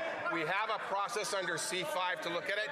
When a pipeline comes forward, if the government of Alberta wants to bring it forward, we will look at it then. Member for Dufferin-Caledon. No matter how hard the days get for average Canadians, like the 2.2 million Canadians that go to a food bank every day, it's always a good day for Brookfield. And the latest good news for Brookfield is a $500 million contract with the European Space Agency, which is housed by property owned 50% by Brookfield. So why is it the priority of this government to line the pockets of the Prime Minister's former company with a $500 million contract when there's 2.2 million Canadians lining up at food banks because they can't afford to feed themselves and a 6.9% unemployment rate? Why? Honourable Parliamentary Secretary to the Minister of Industry. On this day when we have Jeremy Hansen, the Canadian astronaut, here with us, I'd like to quote from another astronaut, Mark Garneau. The best way for Canada to work with other countries, as we had with NASA since the 1960s. That's why Canada signed an agreement with the European Space Agency in the 1970s, as well as several bilateral agreements with other countries allowed us to fly Canadian hardware on their spacecraft in return for sharing the scientific results. Maintaining those relationships will continue to be important. This is what we do when we build Canada strong. The Honourable Member for Rivière-des-Mille. Mr. Speaker, Canada shows its strength when we act decisively and seize the world's opportunities. That matters for businesses in my riding of Rivière-des-Mille, but also for businesses all over Canada which want to grow and expand. It is clear that we are working to access new markets and get huge investments. Can the Minister share with Canadians the tangible investment that came from the Prime Minister's leadership? No. The Honourable Minister of Finance. Mr. Speaker, it's great to receive such a great question because the opposition doesn't seem to celebrate the successes in our economy. Meanwhile, our Prime Minister has announced $70 billion of investment in Canada. $70 billion of investment in our economy. And that's all thanks to our workers, their know-how, their experience. Mr. Speaker, on this side of the House, we will always work to create a strong Canada and a strong Canadian economy. Let's all celebrate Canada together, Mr. Speaker. The Honourable Member for Mégantic-L'Érable-Lotbinière. To this Liberal Prime Minister, once a friend, always a friend. He's very attached, this Prime Minister, to his European and Brookfield roots. Meanwhile, Canadians have to take on debt to buy groceries. But what does the Prime Minister do? He gives $500 million to the European Space Agency to create jobs in Europe at the Harwell Science and Innovation Campus. And can you guess who owns 50% of the campus? You guessed it, Brookfield. Is this yet another coincidence, or is it more flim-flammery to make the Prime Minister's friends even richer? How can the Prime Minister let 600,000 Quebecers line up at food banks while he sends their money and their jobs to his friends in Europe? Parliamentary Secretary to the Minister of Industry. Thank you, Mr. Speaker. This is a good time for space in Canada. There is even an astronaut among us today. We have a joint investment with Europeans, and that investment will grow the Canadian economy. Each dollar contributed by the European Space Agency generates $3 in sales. Also, on December 11th, members should join us so that our businesses can benefit from that. Thank you, Mr. Speaker. Canadians do want to diversify trade, but we want to diversify trade with democracies that share our values, that respect human rights. Now we're cozying up to the People's Republic of China. I haven't heard they're starting to treat the Uyghurs well. I don't understand how we can want to do deals with countries like Saudi Arabia and the United Arab Emirates that right now has been caught with personnel carriers carrying out war crimes in Sudan. Do we trade away our values? Do we trade away our soul? rules when we trade with those countries? The Honourable Minister of International Trade. Mr. Speaker, respect for human rights, labour and the environment remain at the heart of our trade policies and our high standard trade agreements. Canada is deliberate and mindful when negotiating trade agreements, and we prioritize Canadian values. Building new trading partners around the world is an important driver to promote Canadian values, create jobs, and encourage economic growth that works for everyone. Thank you, Mr. Speaker. Je voudrais signaler aux députés. I would like to note the presence of the winners of the 2025 Impact Prizes. Please hold your applause until we have listed all names.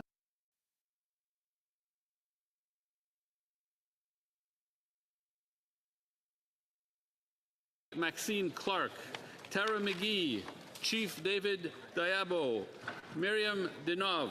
I would also like to draw attention of members to the presence in the gallery of the Canadian crew member from NASA's Artemis II mission to the moon, mission specialist Jeremy Hansen.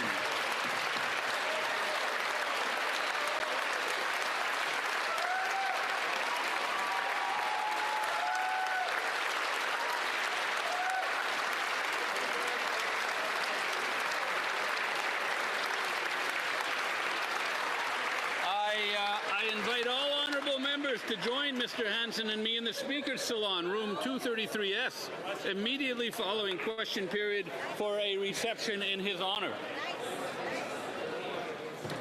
Je désire informer la Chambre. I would like to inform the House that the earpiece volume will now be reset. Okay, that's it for question period for today. So we had an astronaut in the gallery. And no points of order. And just like the video that what the hell happened there?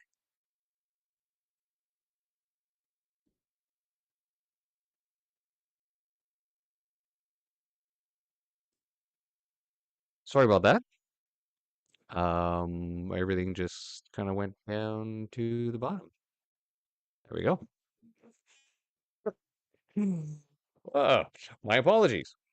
So as we saw at the beginning, first thing that they were trying to do was deflect how badly the Liberals are doing in the 24-hour news cycle by bringing up things that conservatives have said that they find offensive, that everyone else should find offensive, like pointing out the fact that we're not sure about Mark Carney's intentions when it comes to Canada, whether he's putting himself first or whether he's putting the country first. Because anybody that would put themselves first would actually put themselves first, right? They would say, oh, yeah, I'll just hang on to those stocks, you know, when I'm done with Canada, when I'm done moving all that money through policy, through my global interactions towards my catalytic funds, towards my investments in Westinghouse, towards my other Brookfield holdings and space agency campus stuff and universities over in Europe, or who knows what else has come down the road, right? And this is what we said all along, that when somebody is invested in over 120, or over 103 stocks, I believe, direct investments in companies, and there was over 300 different stock options that he had to basically make some business moves on in time before those options run out. And I think part of those options mean that those funds that he's going into need to actually make some money, which is strange because maybe some of those funds are making money now that policy is directing money towards that. I'm not a financial genius, obviously, because if I was, I wouldn't be sitting here making this podcast.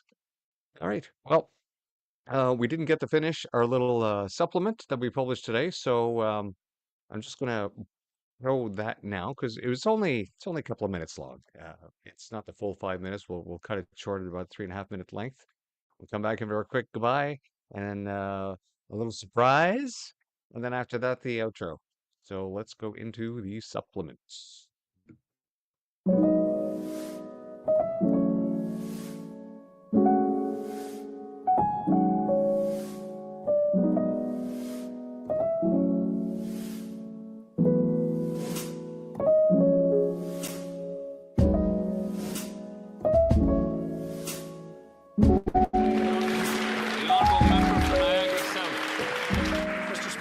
Prime Minister has circled the globe 4 times, meeting with world leaders for photo ops, meaningless letters of intent, and 0 investments. He's returned with nothing, and after 28 trips, Canadians are fed up. After meeting with China, China imposed more tariffs. After meeting with India, India imposed more tariffs. When he went to the UK, crickets. He went to Washington, and Trump imposed more tariffs. Why is it whenever the Prime Minister hops on a plane for another photo op, Canadian families get stuck with higher tariffs? Honourable Government House Leader. Mr. Speaker, I want to end this question period, at least the Conservative question. We started to this question period talking about a very unfortunate quote from the member from Calgary-Midnapore. I want to draw your attention, Mr. Speaker, to a quote from the member for Algonquin-Renfrew-Pembroke that I don't think really elevates the late nature of debate in this House. She said, in referring to the budget, they would rather die than suffer the way this Liberal government had been making them suffer. I would invite that member to retract her comments. I don't think these excesses of language and quite obviously patently false entries into debate serve anyone.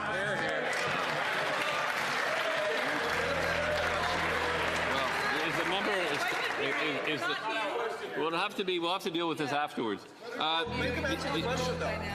Make him answer the question. The honourable point of order. The honourable member for Rosemont. Yes, the honourable member for what's the writing? Algonquin Renfrew. I'd like to respond to that point of order. And I was relaying what my constituent had said to me when they first announced that MAID was looking at allowing for people suffering from mental illness to apply for MAID. And what she told me is that she told her doctor as soon as it's available, she wanted to be euthanized because she couldn't take bearing not being able to eat, pay the rent, or pay the heat. Understood. Okay. J'aimerais tout simplement aviser. I would like to. Yes, the honourable parliamentary secretary to the House Leader. Mr. Speaker, I do have the actual quote that I think it's really important because the member does owe an apology not to the House of Commons but to Canadians, Mr. Speaker. And I would quote the member in terms of what it is that she said.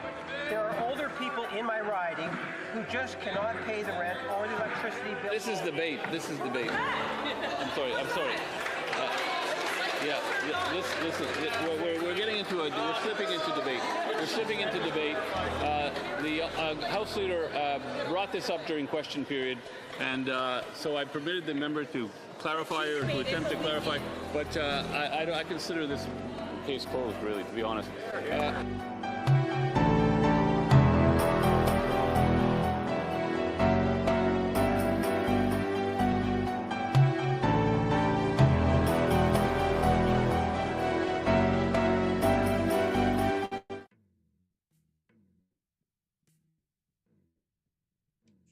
Better with the mic on. So, as you can see, every time I say the Liberal Party is a death cult, we have to look at the numbers, right? That's 60,000 people. What's the size of the town you're in? The last town I was in, population there fluctuated between 15,000 and 14,500, depending on which end of the town you came in on and read the population sign. Can you imagine that? But the last time I was in, I mean that the entire population would have been replaced 4 times over the past, since 2016. Yeah, 4 times. They would have been killed off and then replaced, and then killed off and then replaced, and then killed off and then replaced, and then killed off again. And now replaced. And those are just the numbers from the end of 2023. And that's just from MAID. That's just the 60,000 plus from MAID. That's not the tens of thousands of others through overdoses in the harm reduction programs or those who've passed away on healthcare waiting lists because they can't get a doctor or see a specialist before their disease takes them. Let's not talk about the excess deaths since the coercion of the experimental COVID-19 injection, which is still being promoted on Health Canada websites, but yet, according to Rebel News, we still can't find out who authorized those injections. There's a mysterious person or group of persons. Nobody wants to take responsibility for saying that, that they authorize this. Excess deaths from that as well. But that's just not outright the ones that actually dropped while taking it, and then whose families thought that they could go to the Vaccine Injury Support Program and get some help, but no help from them. 2.2 million plus people at food banks, but we're sending tens of billions overseas. We're investing billions since April last year. It's just like they said, right? They're not taking care of the material needs of their people while continuing to propagate propaganda that they need to suffer for whatever reason. Oh, they'll make up the reason, whether it's Trump bad or holding on to tariff deals or this, or if they're fighting the economy, or it's the opposition. The opposition will cut all the things from you if you don't, but you're still suffering. It's still suffering. But you can't suffer all the time. It can't be doom and gloom all the freaking time, which is why I've been working on another project. And I was hoping to get it out this weekend, but I think it's going to be next weekend now because I went a little crazy. I decided to work on this project and I ended up doing an intro, and then I worked on 16 different versions of the intro because I'm crazy like that. So I am just going to show you this intro. God, I hope I hit the right one. Let me see here. Is it there? Is it? I have this lined up too. Let's try this one here. Nope, that's not it. Working. I am programmed to destroy those life forms which are imperfect. Non-sequitur. Your facts are uncoordinated.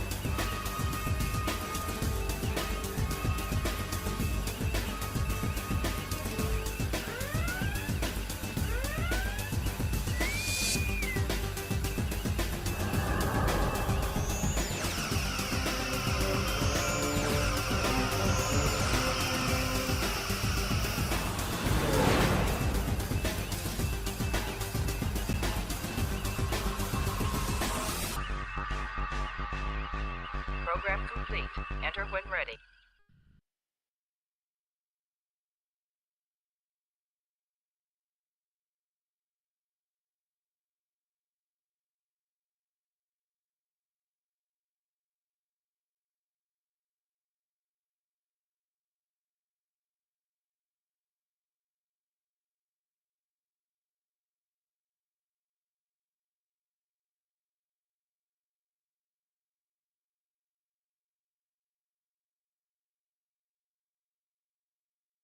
They would rather die than suffer the way this Liberal government had been making them.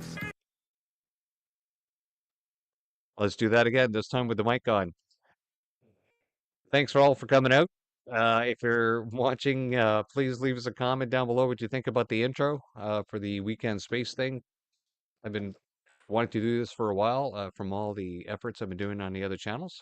I just don't know whether or not I'm going to start a separate channel for this or tag it onto this one. Yeah, so let me know down below. See you next week. Or I mean, see you tomorrow.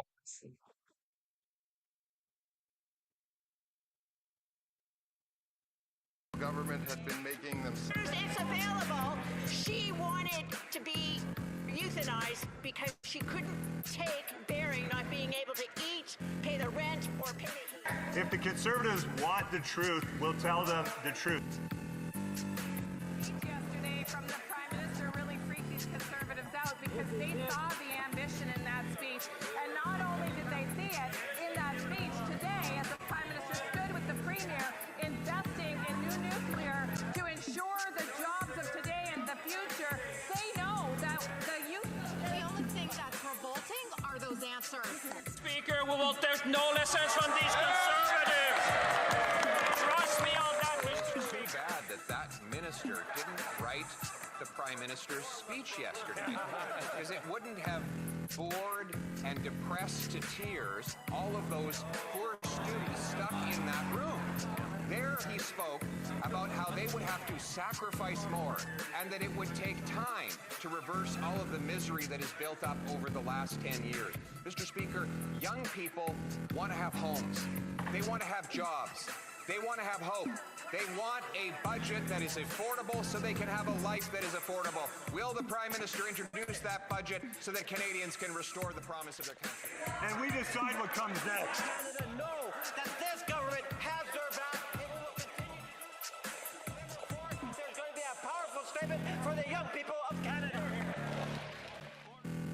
Driving inflation. The more Liberals spend, the more it costs Canadians at the grocery store. 25% of Canadians are using food banks because they can't afford to eat. So when will the Prime Minister finally get his inflationary deficits under control so Canadians can put food on the table?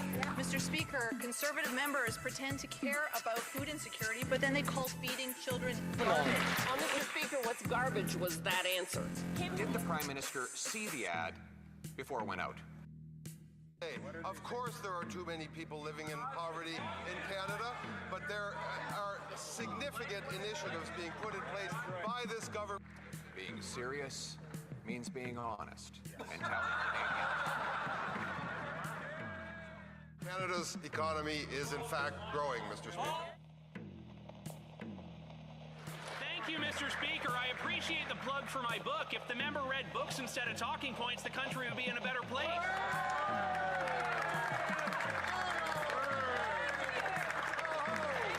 Food prices have risen almost 40% faster in Canada than the United States. Beef up 17%, chicken 6.2%, and now the Liberals are adding a fuel tax that will make gas 17 cents a litre more expensive. Driving in my riding in rural Canada is not a luxury, it is a necessity. A tax on gas is a tax on life. When will the Liberals